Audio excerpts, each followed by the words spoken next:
Hello, so let's play around with my favorite build from the DLC. Now, the DLC has a lot of weird interactions, and to be honest, they fixed a lot of stuff, but they also haven't fixed a lot of stuff. Then there are a lot of bugs and also a lot of problems. To be honest, the Miles Muscle, I don't think it will ever be fixed, just because of how weird it is to interact with the other stuff. So we have the Invoker and the Ritualist. Of course, you can use the heavy gear. Over here we have health, mod and skill cast, but that's important, elemental damage as well. You can mix and match them a little bit to get more damage if you want, but I just like it how it is. And of course we'll be using the Ravager mark, because it does increase damage to someone who's bleeding.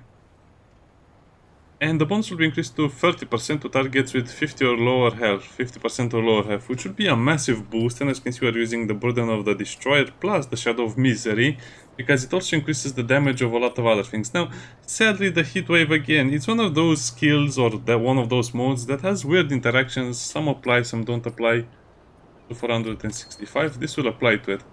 I think the developer should make it a little more clear what damage is increased, because I think the basic idea is that you can increase damage over time only with damage over time, trinkets and stuff like that. So if you have a, let's say, a mod or a ring that says increases more damage, it doesn't increases more, it will not increase it unless it says damage over time, so, or status effect damage.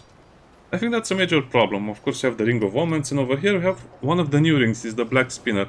Basically you'll have a 2% of max health heal, but this is going to be per second. Again, 2% heal per second. It's kind of like the shield heal, and it's very good, but at the same time it depends on how much max health you have. Now you can make this build tankier or less tanky. You will not get it a lot, but of course the Misty Step will consume some of your health, and the healing from the Tranquil Heart is not enough most of the time, so Also the Krell Axe, of course, with the Stormbringer. I think the Stormbringer and Krell Axe will never be split apart from now on.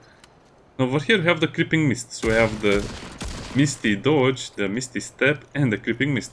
Now this also is very hard to prove if it's working as intended or not, just because you have to look at the damage, and I'll just assume everything works as intended. So 20% more status effect damage, and are more likely to be struck with a critical hit from any source.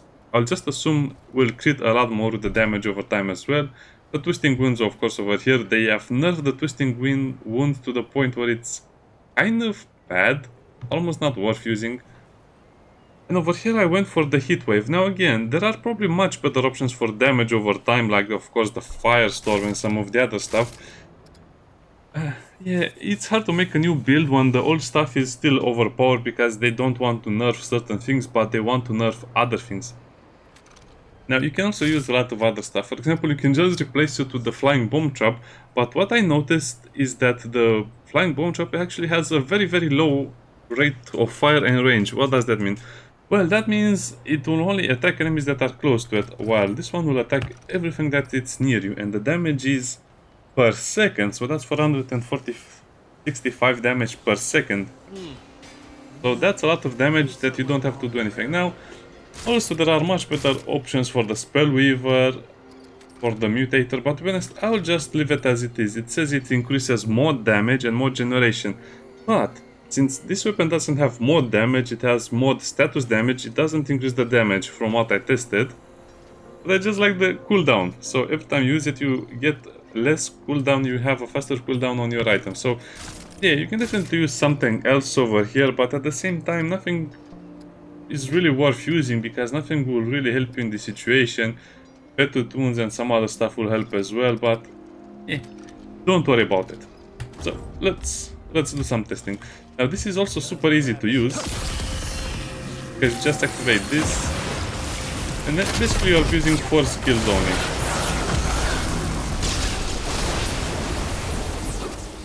Don't forget to throw the Krell Axe.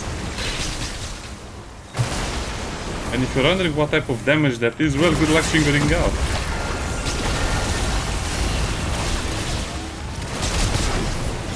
The total DPS is very misleading in this one, because your total damage is huge, believe me.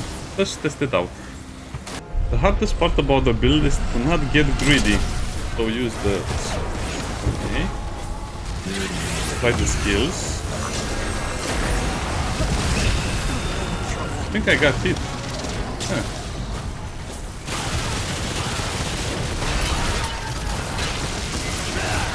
Don't forget the cruel axe, and now we're set. So I can just apply this again, even though it's not really recommended.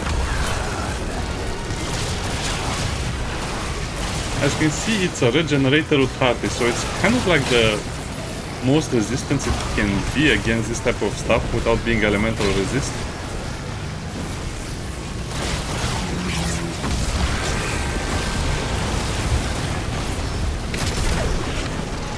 I don't know, it's so much fun because you're basically not doing much, and also the healing will help you survive mostly everything. Don't forget to reapply the weapon mod.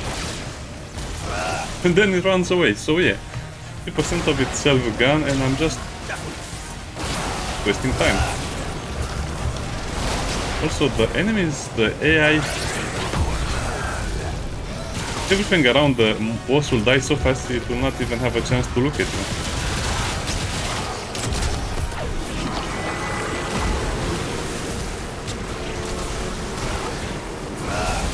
I missed.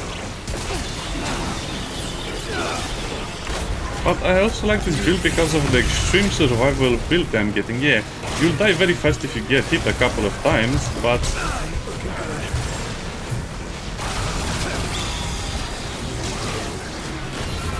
good luck getting hit.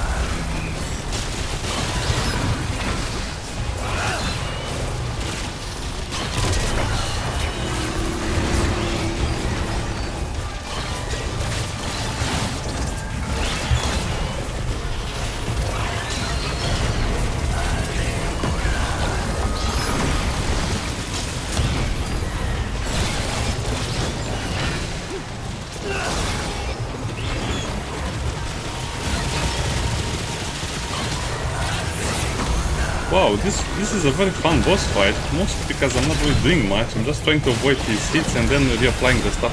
Yeah, but as you can see, he's elemental resistance, some other stuff. Yeah, it's actually going to be a very easy defeat for us. I mean, a very easy defeat for him, or a very easy victory for us. Yeah, let's go to the next fight.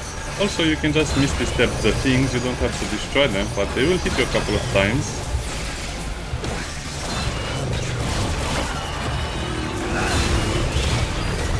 It's easy. Oh wow. And like usual, my final test will be against the elites over here.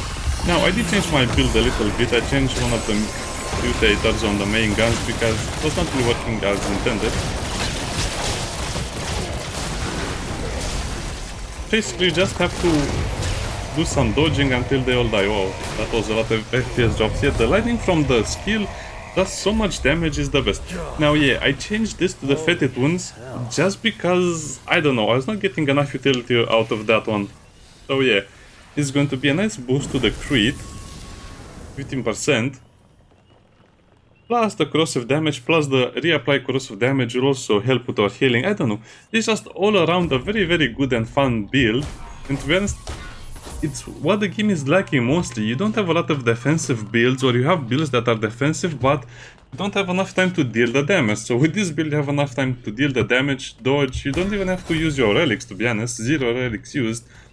Plus you also have all of your passive buffs or your consumables. For example, you can use some grenades to slow the enemy, which will be massive because, think about it, this is slow. Actually, I never really tested this, but I wanted to mention over here because you have slow over there, and over here it will also be slow, but this one is called the drenched.